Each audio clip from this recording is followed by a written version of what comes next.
Paris in the 1920s sparkled with ambition.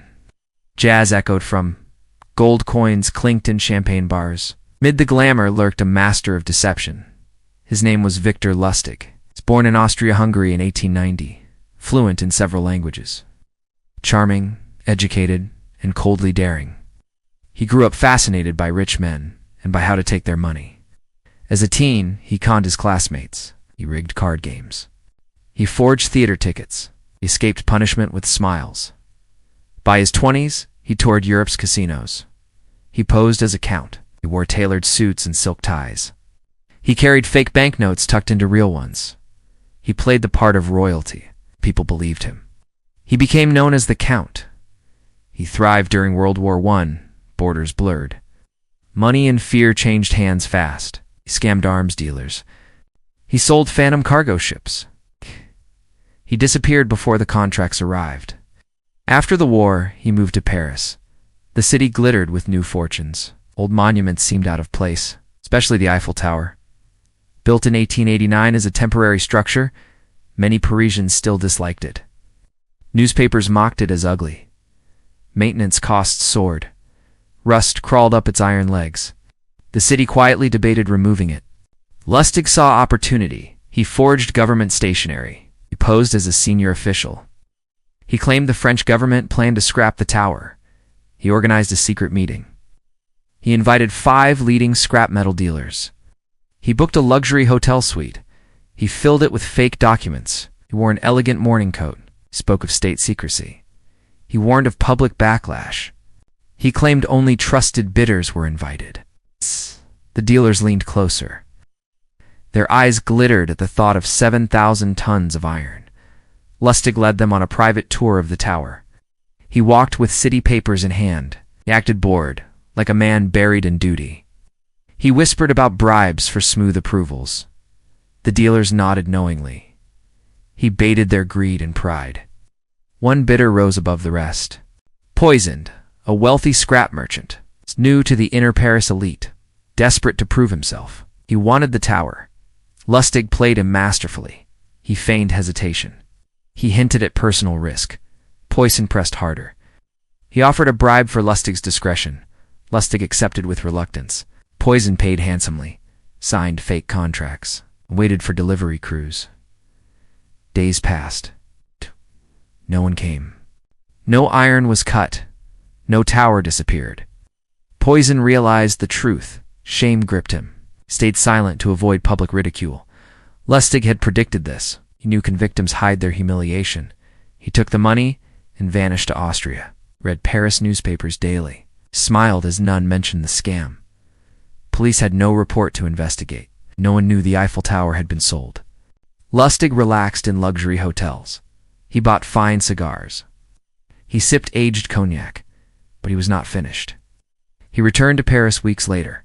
Same hotel, same stationery, same fake authority, this time with new bidders. He repeated the scheme flawlessly. Another group toured the tower.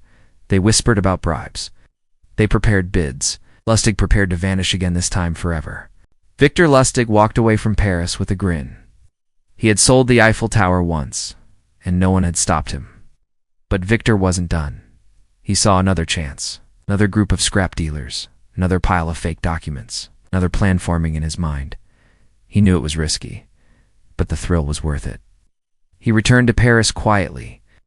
He stayed in luxury hotels again. He dressed like a government man again, sent secret invitations again. The dealers came, curious.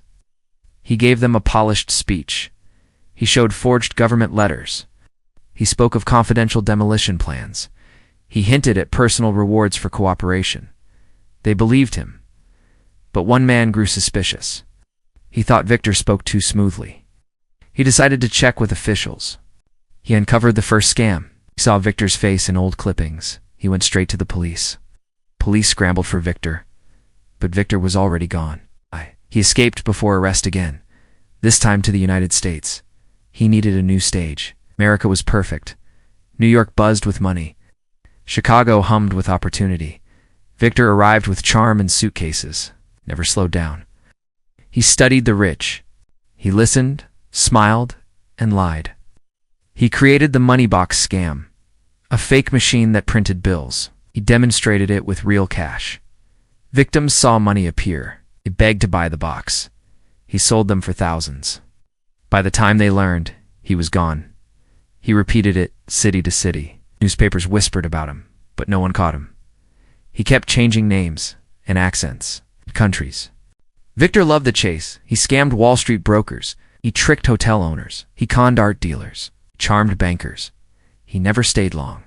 He always moved on. So then he met Al Capone, Chicago's crime king. Victor offered a deal, fake investment scheme. He promised to double Capone's money. Capone handed him $50,000. Victor held it for 2 months, then returned it, claiming failure. Capone admired his honesty. He gave Victor $5,000 as a reward. Victor walked away with the bonus. He had conned Capone by earning trust. That scam became legend. He bragged quietly to fellow grifters, but he stayed out of Capone's way. He preferred rich fools over dangerous men. He opened fake banks, forged bonds. He created phantom companies, promised quick fortunes. Investors lined up. He took their cash. He vanished. Police trailed him across states. They always arrived too late. Victor moved like smoke. He played the part of a count. Count Victor Lustig, he called himself. He wore silk gloves. He spoke 5 languages. Harried himself like royalty. High society opened its doors. They never saw the theft coming. He left a trail of broken wallets and bruised egos. He loved outsmarting the arrogant. He wrote a list of con artists' 10 commandments. Rule number 1, be a patient listener. Rule number 2, never look bored. Rule number 3, never boast. And he followed them to the letter. Victor Lustig felt unstoppable. He had fooled Paris, he had fooled Chicago, he'd even fooled Al Capone. But his name started spreading. Lawmen began to compare notes. Patterns appeared, the same elegant stranger, the same smooth accent, same sudden vanishings. The Secret Service took notice. Counterfeit notes appeared nationwide. They traced them back to Victor. He had started printing fake banknotes. Millions of dollars. High-quality fakes. Banks panicked. The government got serious. They formed a task force. Victor stayed calm. He moved constantly. He shifted between names, used disguises. He stayed in luxury suites. He tipped everyone generously. No one suspected the polite guest. But the net was tightening. Agents tailed as couriers. They followed money trails. They wiretapped phones. They built a full case. Victor sensed danger. He started making mistakes. He trusted the wrong partners. One partner turned informer. The Secret Service set a trap. They lured Victor to New York. They promised a safe meeting. They arrived with forged bonds. Agents swarmed the hotel. Victor tried to flee down the fire escape. He slipped on the railing. They tackled him on the landing. They dragged him back inside. His run was over. The press exploded with headlines. Man who sold Eiffel Tower arrested. Crowds cheered outside the courthouse. The trial drew global attention. Lawyers called him a genius. Prosecutors called him a menace. Victor smiled through it all. He wore fine suits in court. He charmed reporters during breaks. He cracked jokes with guards. He acted like a star. But the evidence crushed him. Forged bonds, counterfeit plates, testimonies from dozens of victims. The jury took only hours. Guilty on all counts. The judge gave him 20 years. He was sent to Alcatraz, America's toughest prison, surrounded by icy water, guarded by rifles and towers. No luxury there. No velvet gloves. No 5-star suites. He became inmate number 300. He swept floors, scrubbed dishes. He folded laundry. He aged quickly. His suits turned into rags. His health collapsed. He wrote letters begging for release. Officials ignored them. He suffered from pneumonia and brain infection. He spent months in the prison hospital, joked with nurses, but his strength faded. On March 11th, 1947, he died. Alone. No visitors came. No family claimed the body. The prison buried him quietly. The world barely noticed, yet his legend only grew. Newspapers retold his scams. Writers called him the Count. Magazines listed his exploits. Films referenced his tricks. Con artists studied his methods. His 10 Commandments circulated underground. Historians called him the aristocrat of swindlers. He became the man who sold the Eiffel Tower. Twice!